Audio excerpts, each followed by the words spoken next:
Raio-X Sporting é a nova rubrica do Sporting Grande Jornal. Vamos desde já conhecer os principais temas que nos vão ocupar o tempo na próxima hora.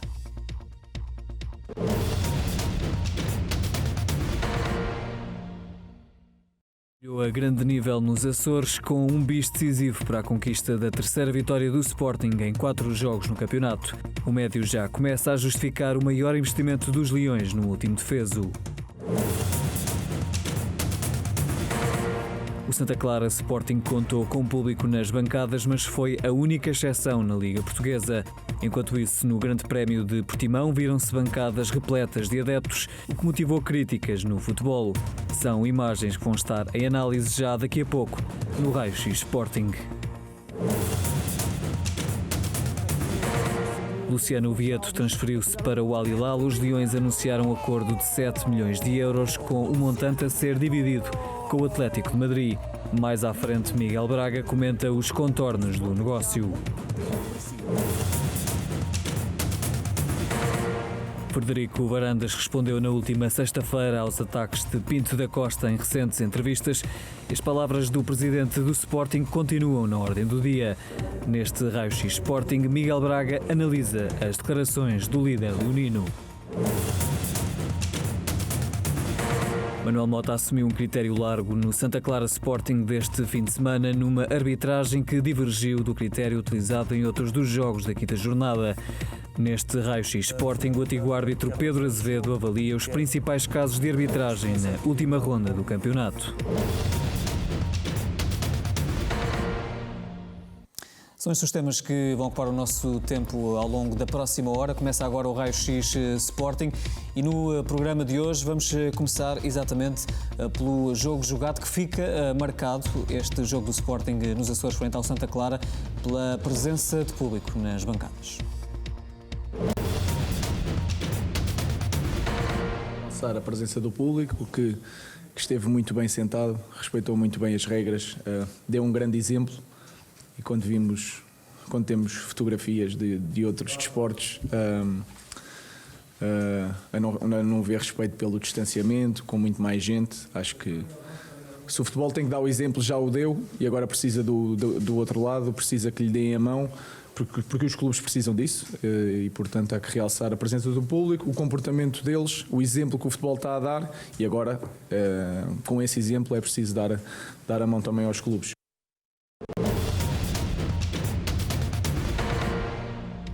Rubén Amorim, em conferência de imprensa, o bom exemplo dado pelo futebol mais uma vez nesta jornada da Liga com o público. Foi o único jogo naturalmente do Campeonato Português com público, só é permitido por agora nos Açores, e o Sporting teve esse privilégio de, pela primeira vez, contar com adeptos nas bancadas. Vamos começar o programa de hoje e a rubrica de hoje por aqui. Temos os nossos convidados habituais à segunda-feira. Pedro Azevedo, antigo árbitro, volta a estar connosco, tal como o Manuel Fernandes. Muito boa noite aos dois. E Miguel Braga, responsável de comunicação do Sporting, que mais uma vez também está connosco. Miguel, boa noite, bem-vindo. Começo por ti. Foi de facto um bom exemplo dado pelos adeptos presentes no estádio de São Miguel neste jogo frente ao Sporting. Mais um bom exemplo dado, que no fundo se segue a outros, não é? Porque temos outros exemplos, inclusive no estádio de Alvalade, nos jogos da seleção, que foram jogos piloto precisamente para este projeto, que continua a ser um projeto, continua a estar em cima da mesa, mas ainda não avançou. Ainda não há resultados práticos disso. Continua a estudar esta possibilidade do regresso dos adeptos aos estádios. Boa noite, André, e boa noite, Manel, e boa noite, Pedro.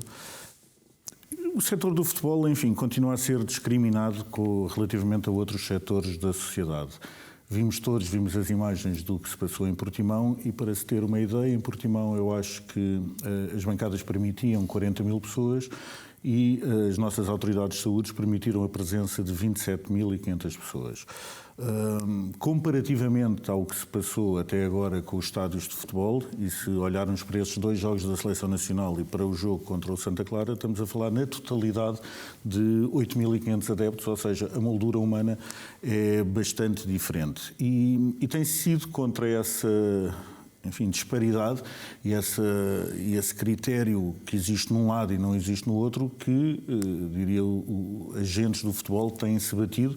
Recordo que o presidente Frederico Varandas, ainda no passado dia 25 de setembro, ou seja, há mais de um mês, já tinha dado uma entrevista a dizer isso mesmo, a dizer que o futebol não pode ser discriminado relativamente a outros setores, e relembro também que o setor do futebol não teve qualquer ajuda financeira para fazer face a perdas que está a ter pela não presença do público nos estádios.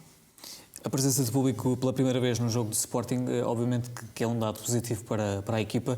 A equipa de facto sentiu pela primeira vez esse calor dos sportinguistas vindo das bancadas? Sente-se sempre, e é sempre de louvar quando vemos futebol com público e sem público. O Manel, enfim, melhor do que eu saberá, porque experienciou isso como jogador, e o público faz parte integrante do espetáculo, e não é por acaso que se diz que é o 12º jogador, e por isso nós todos o que desejamos é que de forma ordeira e controlada as nossas autoridades de saúde permitam que os estádios voltem a abrir as suas portas.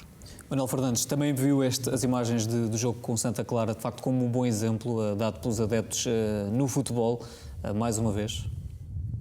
Boa noite Miguel, boa noite Pedro, boa noite André e boa noite aos sportinguistas lá em casa. Vi, de facto, e tenho visto em vários campos o comportamento exemplar dos adeptos de todos os clubes que eu tenho assistido, inclusivamente noutros países. Eu acho que colocar 1000 pessoas num estádio dá para ficar com espaço, colocando mais gente dentro dá para cumprir as regras da Direção-Geral de Saúde. E eu penso que 1000 pessoas é muito pouco. 1000 pessoas nos estádios de Alvalade, por exemplo, não é nada. Em Alvalade, Manel, foi permitido mesmo assim, um bocadinho tem a ver com as condições e com o tamanho, obviamente, do estádio de Santa Clara comparativamente com o do Sporting. Nós, em Alvalade, nos 2 jogos da seleção, no primeiro tivemos 2.500 pessoas, no segundo tivemos assim 5.000 pessoas, que é pouco. Além do mais, nas seleções existe uma regra que não existe no Campeonato Nacional, que a equipa, os suplentes, digamos assim, da equipa nas seleções estão na bancada, o que inviabiliza a presença do público em toda a bancada central, ou seja, não havendo essa regra em Portugal, há mais uma bancada para mais pessoas estarem presentes. E como digo, eu tive, com os meus filhos nesse jogo, no segundo jogo da seleção, e o que eu vi foi as pessoas a respeitarem as instruções de quem lá estava, a respeitarem, não se sentarem exatamente nos lugares que não podiam estar, estava tudo muito bem sinalizado, respeitaram as ordens de saída, as ordens de entrada, enfim. E aquilo que eu vi nos Açores, Miguel, foi de facto, estava lá, aquilo apareceu na televisão, estava lá, esta cadeira não te sentas, aquela não te sentas, só te podes sentar aqui. E isso é o que se faz hoje até noutras áreas. Noutras áreas, eu tenho ido a outras áreas e é isso que se faz. Portanto, eu acho que a pouco e pouco eu penso que pode haver um aumento progressivo de espectadores. Eu acho que os clubes precisam ter receitas, os clubes têm um prejuízo muito grande.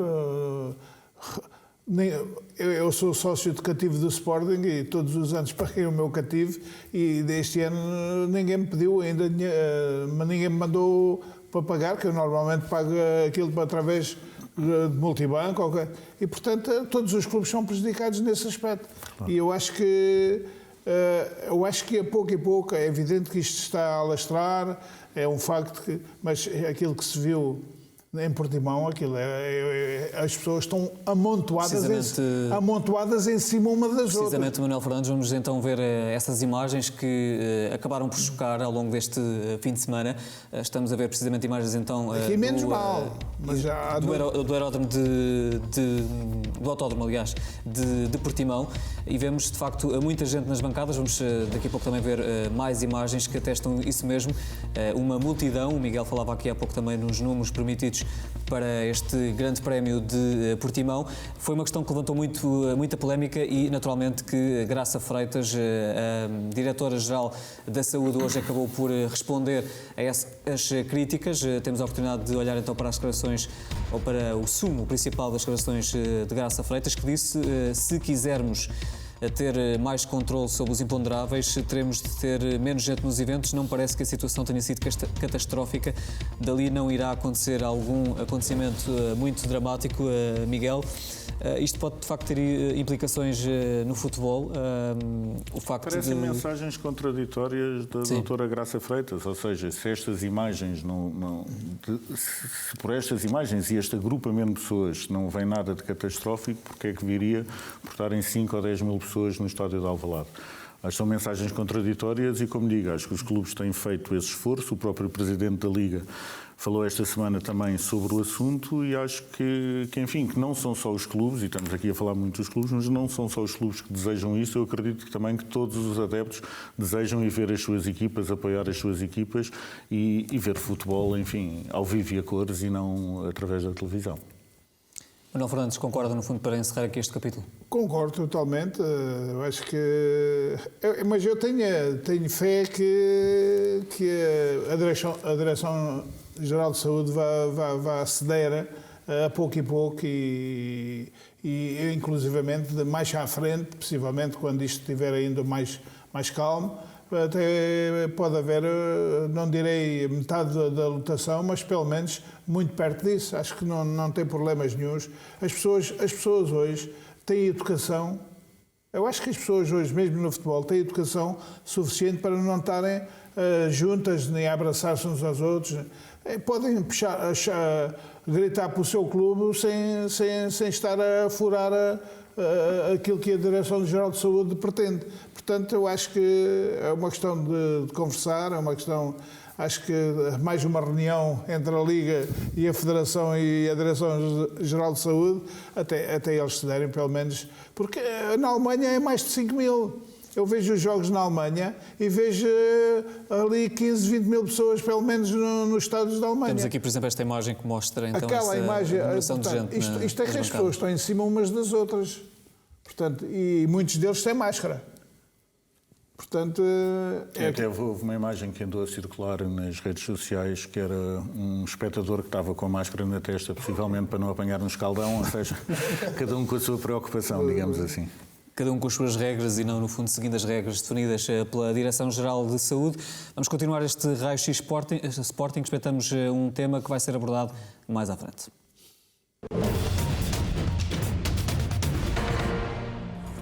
É a troca de palavras que está a centrar todas as atenções no futebol português.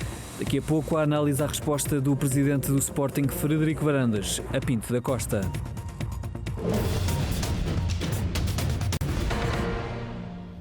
É um tema que está a marcar a atualidade e que vai ser comentado mais à frente por Miguel Braga. Para já avançamos para outro tema que está também a marcar a atualidade.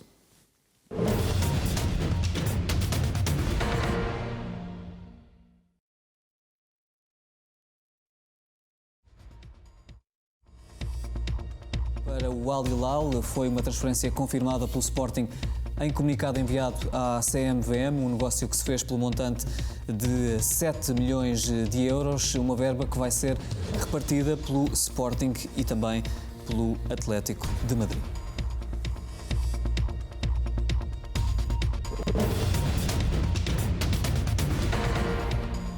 Miguel, é um dos temas que marca a atualidade, a saída de Vieto. Quais é que são, no fundo, os contornos deste negócio? Sendo que o Sporting acabou por, inicialmente, anunciou, aliás, um valor de 7 milhões e meio por 50% do passe de Vieto, agora vende Vieto por 7 milhões de euros, por estes contornos também que estão presentes no comunicado. Sim, eu acho que a história do Vieto temos que recordar de início e lembrar-nos em que condições é que o Vieto veio para o Sporting. Diria mesmo, enfim, que será uma consequência do ataque de Alcochete, uma vez que o Gelson Martins e outros jogadores rescindiram o contrato com o clube e o Sporting tentou chegar a acordo com os clubes onde estavam alguns desses jogadores e no caso do Atlético de Madrid, o Atlético de Madrid não queria pagar mais do que os 15 milhões de euros líquidos pelo Gelson Martins. O Sporting sentia, enfim, que o jogador valia mais e a forma que arranjou foi, enfim, ter o Vieto, um jogador que recordo que o Atlético de Madrid tinha comprado ao Vila Real por 20 milhões de euros e a desvalorização, digamos assim, do Vieto, a primeira terá sido feita pelo próprio Atlético de Madrid ao cedê-lo ao Sporting por esse preço. O resto, digamos que é história e é o que tem sido noticiado nos últimos dias. Chegou a verdadeira proposta das Arábias para o jogador, para se ter um bocadinho da noção da proposta e dos valores que estão em causa para o Vieto. O Vieto foi receber mais do que recebe, por exemplo, o Bruno Fernandes no Manchester United. Foi-lhe dado um contrato, que é o contrato de uma vida, e que o jogador, eu acho que a Sporting TV mostrou também essas imagens da despedida do jogador. Estamos a ver precisamente neste momento. E do Hugo Viana a fazer um discurso inicial, que agora não vamos ouvir porque eu estou a falar, mas do Hugo Viana ter feito um discurso onde elogiou o jogador, o Vieto, por todo o seu comportamento como profissional ao longo da sua estadia no Sporting. O Vieto, enfim, portou-se bem, digamos assim, era um ativo desportivo obviamente importante, mas havia aqui várias partes interessadas neste negócio, a começar pelo próprio jogador, e a sua vontade foi fundamental, o Sporting e também o Atlético Madrid. Também temos que perceber que esta venda para o Sporting, em dinheiro e em poupança do ordenado do jogador, são qualquer coisa como 6 milhões de euros. E o Sporting, na filosofia que tem atualmente, eu diria que não faria muito sentido o jogador mais bem pago do plantel lutar pela titularidade, enfim, porque acho que quem diz que se ele é titular ou é suplente será, obviamente, o treinador, o Ruben Amorim, mas a verdade é que o Vieto lutava por essa titularidade. A folha salarial do Sporting é diferente daquela que era no passado. Para se ter uma noção, jogadores como o Petrovic recebiam o mesmo valor que recebia o Vieto, atualmente. Ou seja, nós tínhamos uma massa salarial muito elevada para o clube. Os resultados, como se sabe, também não foram os desejados, e o caminho e a aposta que esta direção e o Conselho Diretivo faz na formação passa por isso mesmo.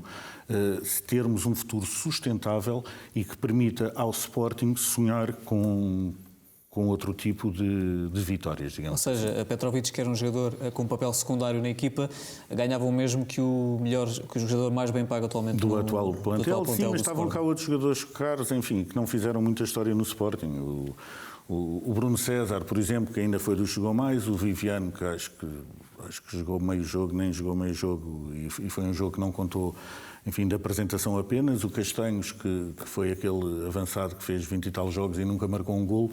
O Sporting tinha uma cultura de gastar dinheiro em jogadores que não vale a pena. E neste caso, em concreto, o Vieto, volto a dizer, era o jogador mais bem pago do plantel, e para o jogador mais bem pago do plantel, lutava pela titularidade. Foi-lhe feita uma proposta irrecusável, o jogador falou com a direção, fê-lo de forma profissional, educada, sem pressionar, explicando a situação. Tanto o Atlético Madrid como o Sporting acharam por bem não cortar as pernas ao jogador. Que era, no fundo, uma oportunidade de uma vida para Vieto. O Sporting também acabou por ser sensível a isso, sendo que Vieto, nesta altura, estavas a falar na luta pela titularidade, não estava a ser titular neste arranque de temporada do Sporting.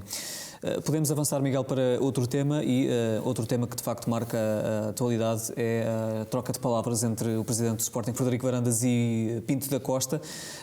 Uma troca de palavras que se iniciou pelo presidente do Futebol Clube do Porto, com as declarações que ele acabou por fazer em 2 entrevistas, e que depois teve aquela resposta de facto muito forte do presidente do Sporting. Mas mais uma vez temos que recordar a gênese e como isto começou. O Sporting teve um jogo contra o Futebol Clube do Porto onde foi altamente prejudicado. Enfim, é mais ou menos unânime que existiram episódios onde quem perdeu nesses episódios acabou por ser o Sporting, empatando o jogo em vez de o ganhar.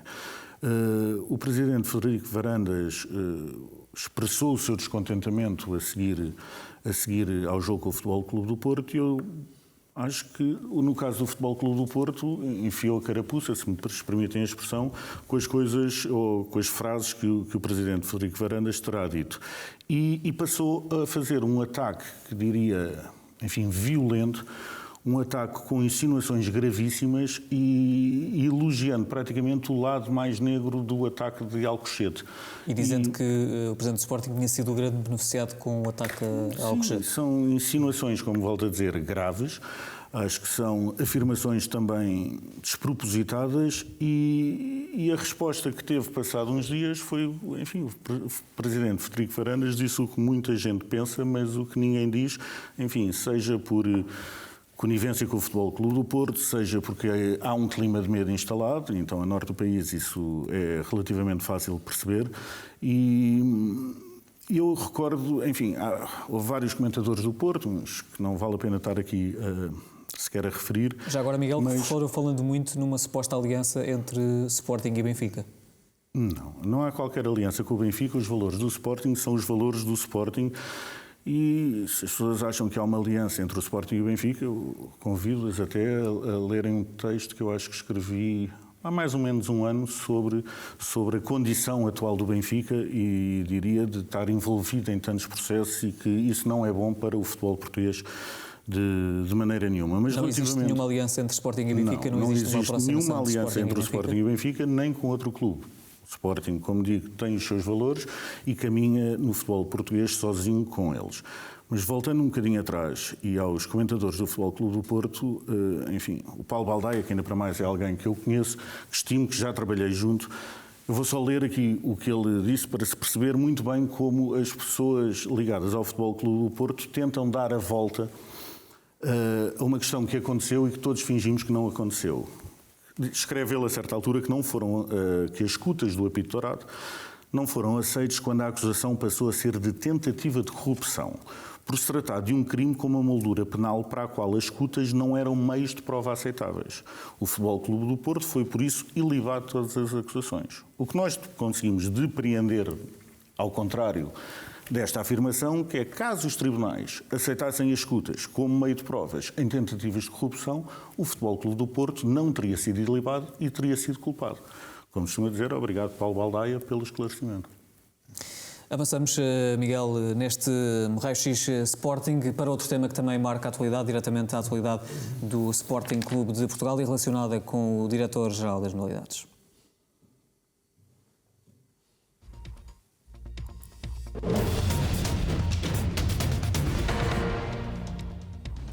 Aí vemos o comunicado que foi publicado pelo Sporting no site oficial, anunciando que, em virtude das notícias hoje, na passada quinta-feira, vindas a público sobre o diretor-geral das modalidades, Miguel Albuquerque, o seu contrato de trabalho encontra-se suspenso com efeitos imediatos. Foi esta a informação confirmada pelo Sporting em comunicado no site oficial.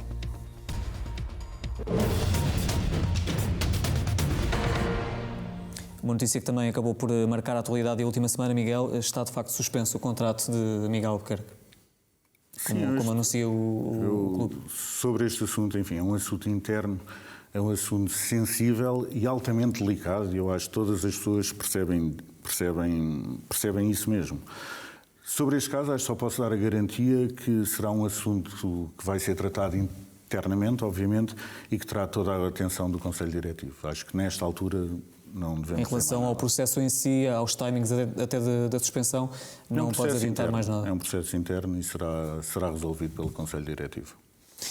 Avançamos para Pedro Gonçalves. Pedro Gonçalves, Miguel, avançamos para o futebol. Pedro Gonçalves em grande destaque neste fim de semana, 2 golos, estreia a marcar logo com 2 golos e um jogador de facto a crescer e a justificar, pergunto, o forte investimento, foi no fundo o maior investimento do Sporting no último mercado de transferências, até acabou por gerar aqui algumas críticas este investimento, dado a juventude, por exemplo, de Pedro Gonçalves, que ainda não teria justificado todo este valor, sendo que estava numa equipa de uma dimensão completamente diferente do Sporting. Estes 2 golos e aquilo que ele tem vindo a mostrar, o potencial que o Sporting acredita e que identificou nele, de facto, justifica este valor pago pelo Sporting? Vai justificando e espero que venha a justificar muito mais. O Pote, digamos assim, o Pedro Gonçalves, acho que tem sido uma boa contratação. Teve a particularidade de ser um destro a marcar 2 golos com o pé esquerdo, que nos dá altas garantias, enfim, da sua capacidade de finalização, e acho que tem sido uma das nossas agradáveis surpresas, juntamente com o Nuno Santos, juntamente com os nossos miúdos e com os outros graúdos que lá estão.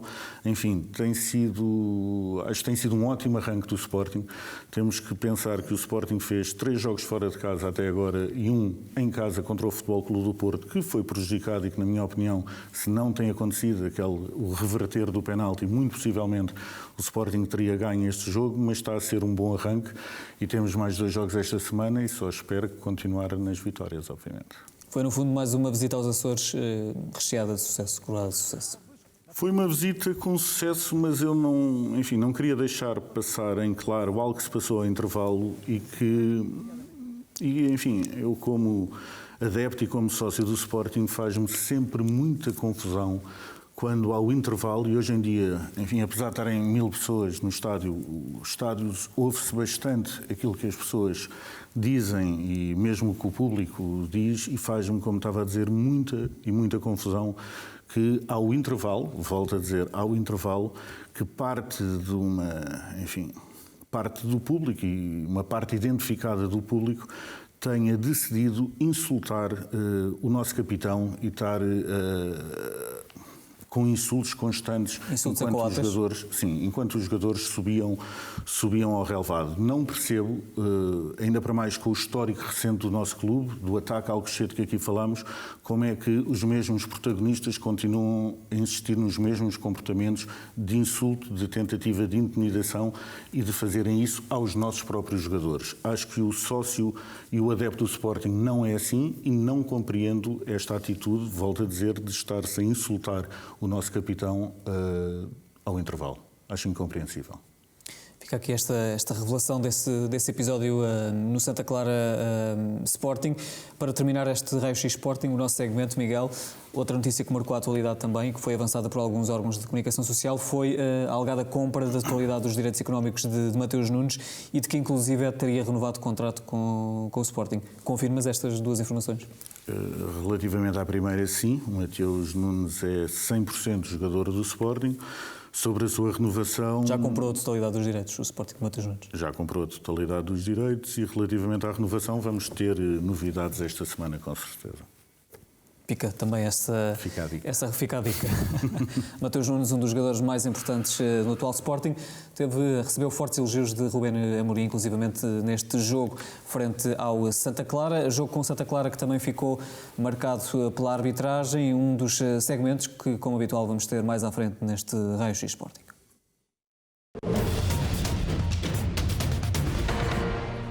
Poucas faltas, critério largo num estilo de arbitragem à inglesa, pouco visto em Portugal. Daqui a pouco, Pedro Azevedo analisa os principais casos da jornada.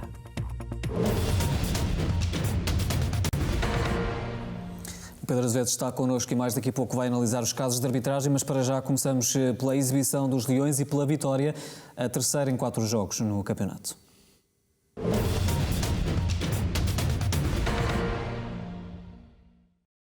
A equipa principal de futebol do Sporting Clube de Portugal trabalha a todo o gás, tendo em vista o acerto do calendário com o Gil Vicente.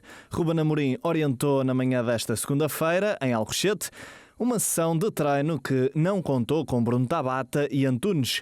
O esquerdino brasileiro dividiu-se entre tratamento e trabalho de ginásio, ao passo que o defesa internacional português esteve ausente devido a uma mialgia na região posterior na coxa direita.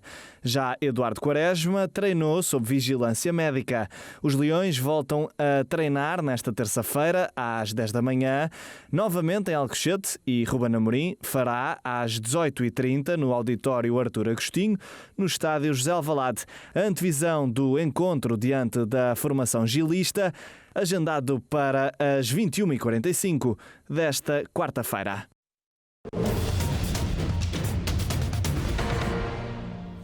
Acabámos por ver as imagens do treino desta manhã, já no pós-Santa Clara Sporting, um treino de recuperação. Vimos algumas das novidades, entretanto o Sporting, e ainda antes de irmos ao jogo propriamente dito e às declarações de Ruben Amorim, o Sporting, Miguel, joga na quarta-feira e ficou também essa informação do treinador em conferência de imprensa de que, ao contrário do que muita gente poderia pensar, João Mário não vai de facto poder participar no jogo de quarta-feira. Não, são as leis da Liga e nós temos que as cumprir, e à data do primeiro jogo o João Mário ainda não estava inscrito, e esse é o critério, enfim, é o critério da lei, e nós, enfim, a lei é igual para todos e vai ser cumprida também no nosso caso, obviamente.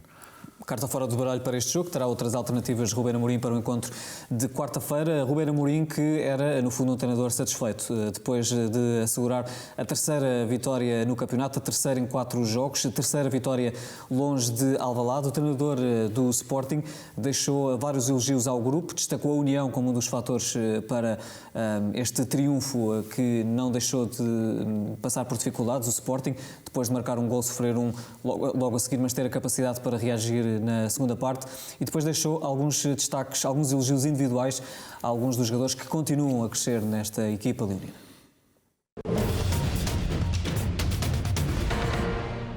Eu penso que foi um jogo de sentido único. Nós estivemos muito bem na primeira parte, com uma boa dinâmica, tivemos várias oportunidades para fazer o golo e depois, mais uma vez, no fim de uma parte, como foi com o Porto, quando o jogo está completamente controlado, sofremos o golo. E nesse aspecto uma equipa jovem podia sentir mais, mas não. Na segunda parte foi também o Sporting que quis ganhar o jogo.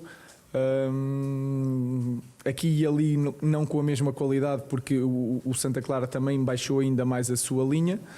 Penso que os jogadores que entraram bem, deram muita força à equipa e realmente os jogadores estão todos de parabéns e agora é descansar e pensar já em quarta-feira. O segredo foi tudo. Fomos muito fortes nas transições, o facto de o Santa Clara querer sair e não conseguir sair, só com bolas muito batidas em que os nossos defesas estavam preparados para isso. E depois também o Mateus fez uma grande primeira parte, o Palhinha é um jogador que nos faltava, notava-se a forma como ele mantém o jogo no meio campo adversário em que eles ganham a bola e o Palhinha é o primeiro a reagir, é muito forte nisso. E depois o João, com a sua qualidade também, ao substituir o Mateus, quando o Mateus já estava cansado, quando o Mateus já tinha menos espaço para fazer as aberturas dele, veio o João, tivemos mais bola e demos o último impulso para chegar à vitória.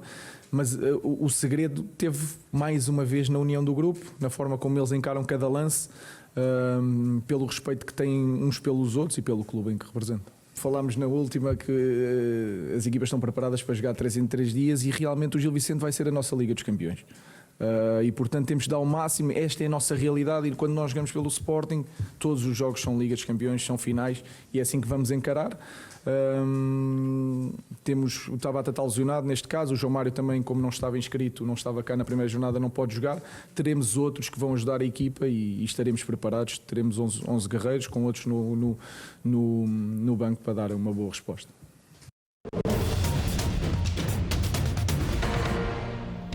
Ruben Amorim, em conferência de imprensa, Manuel Fernandes, é de facto um Sporting a crescer de jogo para jogo? É um facto. Eu gostei muito da primeira parte do Sporting. O Sporting foi dominador, o Sporting teve sempre mais posse de bola, criou mais situações de perigo. O Santa Clara praticamente não fez um ataque na primeira parte. E nós fizemos 1-0 e depois acabou de fazer o gol do empate com, de facto, Coates.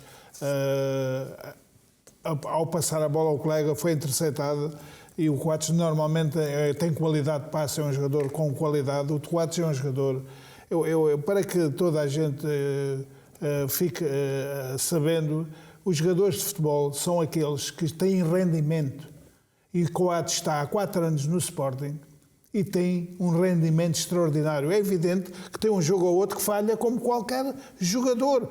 Na defesa nota-se mais, no ataque não se nota tanto, ou no meio campo também não se nota tanto. E Coates é um líder dentro desta equipa. Coates tem sido o jogador fundamental para este grande arranque que o Sporting tem tido.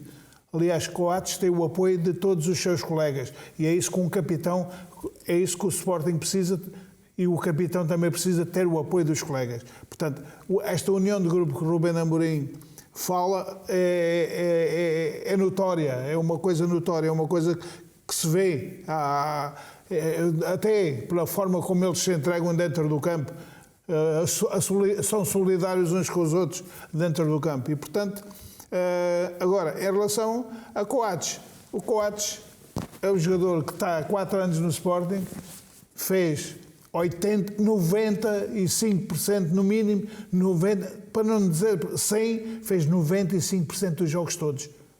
Para não dizer que é mais de 95%. Portanto, isto é que é rendimento.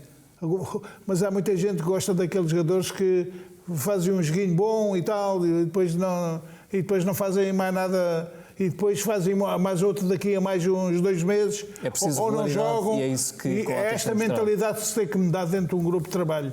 E, portanto, Coates é capitão, é um grande jogador e, portanto, é um jogador à Sporting.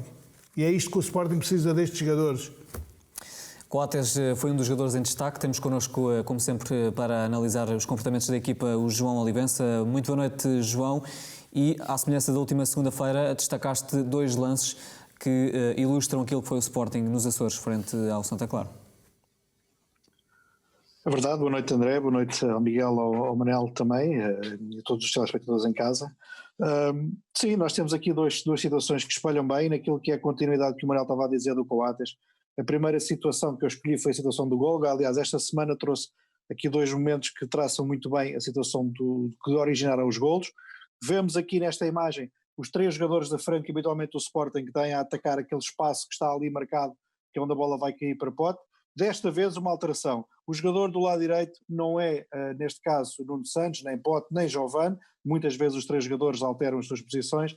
É sim Mateus Nunes, que saiu da sua posição do meio campo para ocupar e criar ali uma situação de igualdade numérica no ataque, confundindo e baralhando a linha defensiva adversária do Santa Clara. O jogador que faz o passo, o jogador que tem a bola ali no lado direito, é o Jovane. O Jovane faz a assistência para Pote, a bola entra neste espaço que está delimitado, que está marcado, e Pote depois tem condução de bola e ataca a baliza e finaliza com muito critério e muita qualidade. Mas nesta jogada eu queria destacar que há uma recuperação de bola que é feita por Coates. Coates atrasa o ataque adversário, Coates recupera a bola, entrega a Palhinha e depois é a Palhinha que entrega a Jovane e a partir daqui, como eu disse, a bola é colocada na frente. Ainda para falar daquilo que são os momentos de perda de bola da equipa do Sporting, tocando muito ao de leve, nós temos aí na imagem 3 jogadores com um círculo branco. Esses jogadores são habitualmente os jogadores que pertencem a uma linha de sustentação no momento de transição. O que é que isto significa? Significa que quando o Sporting perde a bola, há sempre uma linha dos 4 jogadores, seja Porro, seja Nuno Mendes, seja Palhinha ou até Mateus Nunes, que são os jogadores que habitualmente a recuperam, tal como Ruben Amorim também disse, e que novamente o Sporting participa no ataque ofensivo.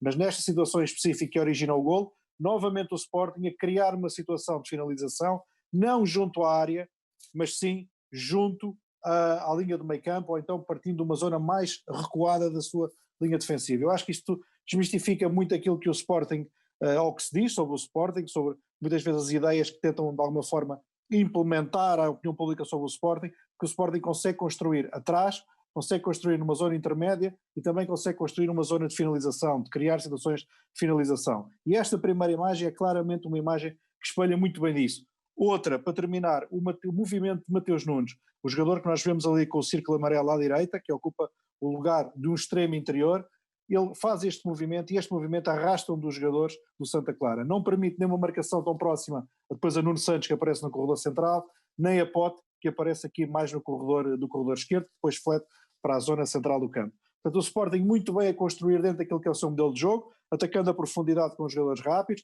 modificando muito daquilo que é a sua gênese dos 3 jogadores da frente, neste caso Jovane a vir recuar, ou tendo ainda também o movimento de Mateus Nunes na frente. No segundo movimento nós temos aqui, também dá gol, desta vez de forma diferente, já com o João Mário, já com o Nuno Mendes a fazer terceiro central do lado esquerdo, já também com o Nuno Santos a jogar no corredor esquerdo, e vemos a introdução ali de João Mário perto dos 3 jogadores da frente. Neste caso nós temos Pote no corredor esquerdo, temos Sporar no corredor central e temos Tiago Tomás, o TT, no corredor direito. Portanto, aqui na imagem vemos ainda Porro no lado direito como dando a opção e vemos o espaço que existe de Porro para que, se caso a bola caísse lá, pudesse jogar. Portanto, o Sporting numa dinâmica muito rápida, recuperação de bola novamente, Fedal agarra na bola e lança rápido para uma zona à frente, novamente um espaço à frente de Pote e novamente o Sporting a construir uma situação de finalização a partir da sua linha defensiva novamente. Portanto, o Sporting tem cerca de 2, 3 jogadores, não só Palhinha, como referi na semana passada, não só Coates, não só Fedal, mas também Nuno Mendes, também faz esses movimentos, em que lançam a bola da sua linha defensiva para zonas atrás das costas da linha defensiva adversária, aquele espaço que existe muitas vezes entre a linha defensiva adversária e a baliza, é um espaço que se diz muitas vezes que atacamos a profundidade da equipa adversária, com linhas subidas, o Sporting fala muito bem, ocupando muitas vezes essas zonas com 3 jogadores rápidos. Neste caso, são Pote, Tiago Tomás e Sporar, que rapidamente criam uma situação que depois no golo nós vamos poder ver a imagem corrida, vemos essa imagem em que os 3 jogadores estão contra 3 da equipa do Santa Clara. Depois há ali uma confusão entre o guarda-redes e o defesa da equipa do Santa Clara, mas que Pote já tem a sua posição ganha à frente do defesa, portanto já ganhou essa profundidade e já ganhou esse movimento e acaba por finalizar. Há aqui estes destaques que eu queria deixar no ar, a tal capacidade de construção e de criação, principalmente de oportunidades de golo, através de uma grande dinâmica dos 3 jogadores da frente e dos jogadores mais recuados a lançar a bola. Eu acho que isto é um ADN daquilo que o Sporting tem feito. Falo muito bem. Ainda não houve equipas que tivessem capacidade de entender, ou de melhor, entender eu creio que sim, porque esta análise feita por mim é feita por várias equipas técnicas. Agora, os movimentos para tentar contrariar, quer o momento onde a bola sai, e aqui há um mérito de Ruben Amorim, porque a bola sai em zonas muito recuadas, dificultando a pressão, muitas vezes a equipa adversária, como há qualidade de passe, quer de Coates, quer de Fedal, quer de Nuno Mendes, a bola entra com muita velocidade na zona de finalização, e depois a velocidade dos 3 jogadores da frente, independentemente dos jogadores que sejam. E aqui é o critério que eu acho que é importante entender nos jogadores. É que, independentemente dos jogadores que joguem na frente, qualquer destes jogadores entende perfeitamente os movimentos que tem de fazer sem bola e o espaço a ocupar para atacar a baliza adversária. Ficam explicadas algumas das dinâmicas do Sporting. João, já voltamos à conversa. Vou-te chamar ao jogo também, nomeadamente no segmento da Raio-X de Arbitragem, onde vamos analisar alguns dos principais casos de arbitragem no jogo do Sporting e não só.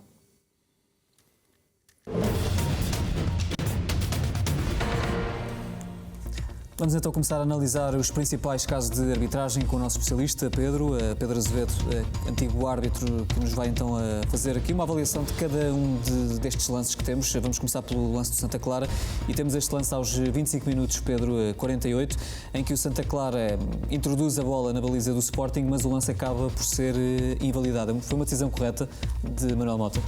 Sim, portanto, nesta situação é um lance em que Tiago Santana leva a bola até à linha de baliza e acaba por fazer o passe para Carlos Júnior, que introduz a bola na baliza do Sporting. Como podemos ver, a bola ultrapassou completamente a linha de baliza. O árbitro assistente deu essa indicação ao árbitro, que assinalou então que a bola tinha saído completamente. Logo, decisão correta por parte da equipa de arbitragem. Esta é uma decisão correta, Manuel Fernandes, quer comentar? Não há golo anulado. Isto não é um golo anulado. Não é um golo anulado, A bola estava fora. A indicação foi dada antes. E o Coates até parou, vê-se o Coates com a mão no ar, lá está. Sim, toda a equipa e a bola vê-se perfeitamente que está fora para o lado da linha. Eu, com toda a sinceridade, acho que Manuel Mota fez um bom jogo. Eu acho que ele arbitrou muito bem. Deixou jogar como eu gosto. Eu gosto como os ingleses, deixar jogar para o jogo ter mais tempo útil, para haver mais tempo útil de jogo. Falávamos disso, Manel. Foi curioso que, enfim, que o Manel estar a dizer isso e o Manel Mota ter utilizado este critério largo, mas ter sido logo criticado pelo treinador do Santa Clara, se não estou em erro, dizendo que o árbitro deveria ter marcado mais faltas. Mas eu agora... Não, mas eu quero ver agora Manuel Mota noutros jogos, para ver se ele tem o mesmo critério. Isso eu quero ver, se ele tem o mesmo critério, porque eu já ouvi arbitrar noutros campos e apitou mais do que apitou ali. Agora, temos também já o futebol, Manuel Fernandes, deixe-me só... De uma vez por todas, nós temos que todos colaborar para que o futebol seja mais um espetáculo não tão enfadonho como é estar sempre a apitar o árbitro. Mas é preciso que esse critério seja utilizado em todos os jogos. Precisamente vamos então olhar para as declarações do técnico do Santa Clara, Daniel Ramos, que fazia no fim da partida este comentário, esta declaração, dizendo que acaba por ficar entristecido, às vezes parece que estou a jogar num campeonato diferente, de domingo para domingo. Digo isto com todo o sentimento. Hoje um critério largo, muito largo, pouquíssimas faltas. Outros jogos, faltas, um critério até excessivo. Na segunda parte tenho um jogador isolado, há uma mini falta que não me pareceu. A mini-falta é um novo conceito, não é? Acho eu. Nunca tinha ouvido falar, se calhar vem nas leis da arbitragem, Pedro. Eu também desconheço. Mini-falta, acho que este critério seja... Não, mas este critério, eu pessoalmente queria que este critério existisse em todos os jogos, mas não vai existir. Mesmo da parte de Manuel Mota, de certeza absoluta. Já agora mas eu vou estar atento. Eu vou estar atento. Este critério largo, não sei se no fundo também era o teu estilo de arbitragem, digamos assim, se aprecias este estilo de arbitragem, mas havendo este estilo, de facto era importante que fosse implementado por todos os árbitros, ou não? Sim, é um estilo de futebol inglês no fundo, e eu creio que todos os árbitros gostariam de poder implementar este tipo de arbitragem, portanto, com critério largo, deixar o jogo seguir o máximo possível, apitar ao mínimo, não apitar a todos os contactos. Eu acho que, sem dúvida, era o ideal e todos os árbitros gostariam de poder implementar este tipo de arbitragem. Ora, e a propósito deste critério largo, vamos então a mais um lance de arbitragem deste jogo.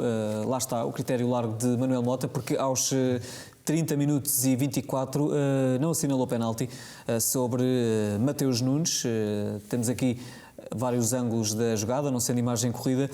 Pedro, o que é que te pareceu este lance? Aqui poderia, mais uma vez que se toca essa questão do vídeo-árbitro, se deveria ou não ter aqui tido um papel ativo e se há de facto aqui um encosto ou não, na tua opinião, como é que interpretas a análise que fez Manuel Mota em campo?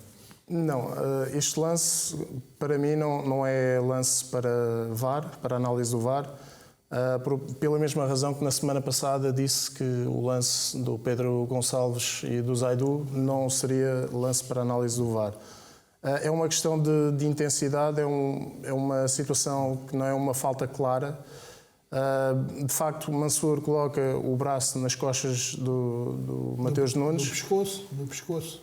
Coloca o braço nas costas, pescoço do Mateus Nunes, mas não é uma falta. Digamos, o braço não exerce força sobre o Mateus Nunes. Na minha opinião, não há falta para assinalar pontapé de penalti. Admito, no entanto, pela proximidade dos dois jogadores, que possa haver algum outro contacto que eventualmente possa... A perna esquerda ali também de Mansour parece estar também em contacto com Mateus Nunes? Sim. Ou não? Portanto, na minha análise, não há motivo para assinalar pontapé de penalti. Fica a dúvida se algum outro contacto poderá ter motivado a queda. Portanto, nesta situação, como não há uma causa evidente para a queda do Mateus Nunes, fica a dúvida e dou o benefício da dúvida ao árbitro neste lance. Rapidamente, porque temos muitos lances, temos mesmo de avançar rapidamente, Miguel. Se quiseres também comentar este lance, o que é que te pareceu? Concordas aqui com a análise do Pedro? Enfim, com o especialista agora ficava mal para dizer uma coisa em contrário, mas acho que o que o Pedro disse e que se aplica neste caso tem a ver com a tal dualidade de critérios que não devemos ver de domingo para domingo ou de sábado para sábado e aceitarmos as decisões do árbitro e o VAR aceitar as decisões do árbitro quando o lance pelo menos é um lance que gera dúvidas, ou seja, não há um erro claro, marcasse ele penalti ou não marcasse ele penalti, o erro não é claro porque é um lance duvidoso. Sendo um lance duvidoso, o árbitro tem que o analisar ali rapidamente e a frio e tomar uma decisão. Eu, se fosse árbitro, se calhar tinha tomado outra decisão. E já agora pergunto também rapidamente ao João. João, gostaste deste critério largo? Estávamos aqui a falar sobre este tema, no fundo, a dualidade que existe muitas vezes nos jogos do Campeonato Português. Rapidamente, gostaste deste critério largo, Manuel Mota? Olha, André, eu gostaria que o critério largo existisse se eventualmente fosse largo em todos os jogos. A não ser, eu acho que o mais ideal, para mim o ideal é o árbitro entender quando há falta tende a marcar.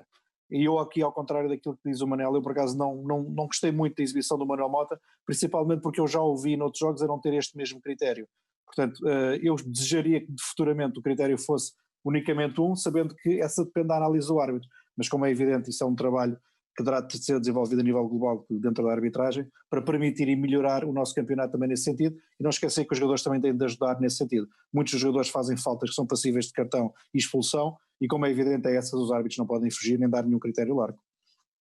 Eu sempre fui um defensor do deixar jogar, do não marcar faltas por tudo e por nada, não interromper o jogo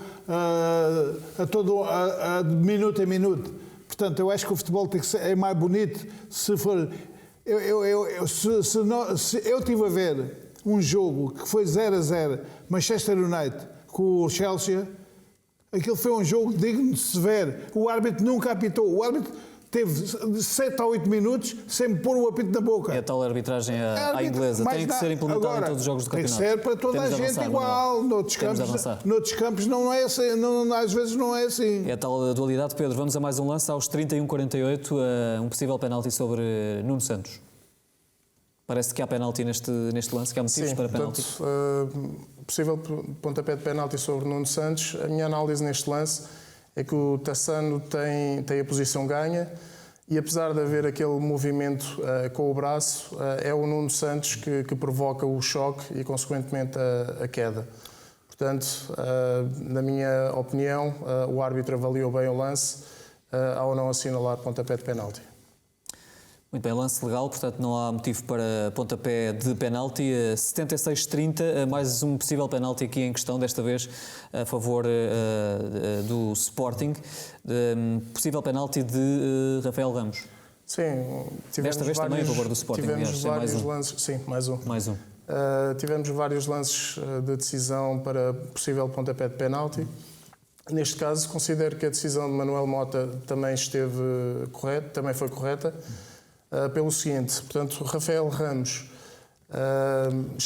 está numa disputa de bola com o Nuno Santos, chega primeiro à bola, a bola bate no pé de Nuno Santos e, portanto, sobe e bate na mão de Rafael Ramos.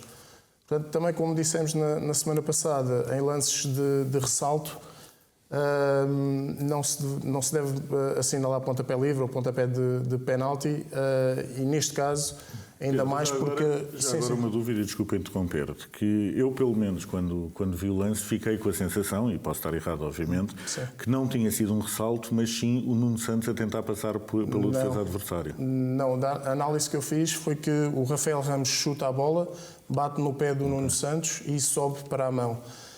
Mas se fosse ao contrário, ou seja, se o Nuno Santos estivesse a tentar fintar passando a bola para o jogador, aí já seria penalti ou não? Depende da posição do braço do Rafael Ramos, se aumenta a volumetria. Mas neste lance em concreto, ou seja, se é uma questão de pés... Assim, creio que ali parece que está um bocadinho aberto, mas ele ainda não está a bola... É um movimento natural do braço, não é? Ele não movimenta o braço para tentar jogar a bola.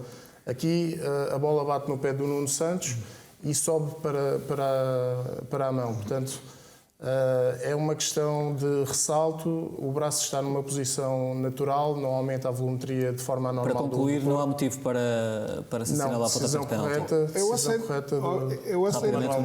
Eu aceito a tua decisão, mas é uma pena que há dualidade de critérios em todos os jogos. Sim, isso é outra questão. Desde que os árbitros continuem a seguir o mesmo critério que temos aqui, em situações de contacto leve, não assinalarem pontapés de penalti e continuem com este tipo de critério, aí está tudo correto. Muito bem, Pedro, e para finalizar, qual é que então a avaliação que fazes, qual é que é a nota que dás à arbitragem de Manuel Mota? Portanto, como falámos, o Manuel Mota teve um critério largo, deixou jogar, não apitou a cada contacto. Gostei da arbitragem, embora no final este tipo de arbitragem também tenha o reverso da medalha, que eventualmente passam algumas faltas por assinalar. Ainda assim, creio que teve uma boa prestação, nota 4. Nota 4 então para Manuel Mota nesta arbitragem do Santa Clara Sporting. Vamos para mais um jogo da Liga Portuguesa, para o jogo do Futebol Clube do Porto. O Futebol Clube do Porto que se viu a inferioridade depois da expulsão de Zaidu, uma expulsão que aconteceu, Pedro, aos 72 minutos e 34. É bem expulso, Zaidu? Sim. Que volta a estar em foco depois do clássico frente ao Sporting. Sim, tratou-se de uma entrada negligente do Zaidu. Com o pé esquerdo consegue pontapear a bola, mas com a perna direita atinge o Joel. Atinge o Joel. E, portanto, entrada negligente, cartão amarelo bem mostrado e consequente expulsão. Manuel, esta expulsão vem com uma semana de atraso? Pois vem. Mas, não, este miúdo até é bom jogador, mas tem que ter mais cuidado com as entradas. Isto não é jogar a Porto. Isto é jogar a Porto. E depois, agora os árbitros já estão a começar... Mas esta vez jogar a Porto teve consequências. Logicamente teve consequências. E depois o que é que aconteceu a seguir? A tal... as pessoas do Porto que dizem que o antijogo, que nunca fazem antijogo, os outros é que fazem. O Pepe chamou o Pepe, exatamente. Vamos então ver esse lance. Temos lance? Sim, aos 73-26, Pedro, no fundo, bem mostrado o cartão amarelo a Pepe. Sim, como... Isto é vergonhoso. Quer comentar, sim. Isto é vergonhoso. Isto é vergonhoso, é antidesportivo. é uma jogada horrível. Eu vi isto e disse, isto não pode ser de um jogador internacional, capitão de equipa do Porto, não pode fazer isto. Ele disse ao jogador, vem para aqui para empatar tempo. Portanto, conduta antidesportiva, Pedro. O Manel basicamente fez a análise em relação a este lance. O Pep é advertido por comportamento antidesportivo. Portanto, o jogador está fora do terreno de jogo e o Pep puxa-o para dentro para retardar o recomeço de jogo. Portanto, mais uma vez, aqui uma decisão bem tomada pelo árbitro Helder Malheiro ao advertir o Pep por esta situação de comportamento antidesportivo. Estamos mesmo a encerrar este Raio-X Sporting, mas queria-te rapidamente, Miguel, perguntar-te a propósito aqui também de um dado que acaba por ficar desta jornada, que é a nomeação de Tiago Martins, que tinha sido vídeo-árbitro no clássico com o Futebol Clube do Porto e que esteve em grande evidência. Aqui, segundo a análise do Pedro, de facto ele deveria, nesse lance com Zaidu, o vídeo-árbitro, não deveria ter tido o papel que acabou por ter. No entanto, acaba por ser nomeado pelo Conselho de Arbitragem e apita o empate do Famalicão a 2 bolas com o Boa Vista. Esta questão que também sobre a qual fomos falando, não é? A questão das nomeações e do bom senso também, da gestão que o Conselho de Arbitragem faz deste tipo de situações. Como é que viste esta nomeação de Tiago Martins para árbitro de campo nesta jornada? Pelo menos não esteve no VAR e se calhar em árbitro de campo conseguisse, enfim, dar-lhe alguma clarividência para tomar melhores decisões, mas também, enfim, segundo o que eu li nos jornais, que eu não vi o jogo em direto, li nos jornais que houve um ou outro lance que acabou por não ter essa melhor decisão, mas enfim, são os critérios do Conselho. São os critérios do Conselho de Arbitragem que enfim, que às vezes para nós leigos são difíceis de explicar. Acho também que, da mesma forma que um jogador, quando não tem o seu rendimento máximo em campo, o treinador o pode pôr no banco, faz um bocadinho de confusão para nós leigos, que enfim, que não faz parte da arbitragem, qual é que é o critério das nomeações, ou desta nomeação em particular, ou seja, depois de um árbitro não ter dado um contributo a 100%, digamos assim, por que razão é que terá tido um prémio no fim de semana seguinte? Mas isso, o Pedro se calhar explicará melhor o critério. Poderá explicar no próximo programa, não temos mais tempo. Obrigado, Miguel, obrigado também Pedro e Manuel Fernandes e João Olivença pela vossa presença neste Raio-X Sporting, que chega assim ao fim. Nós estamos de regresso na próxima semana.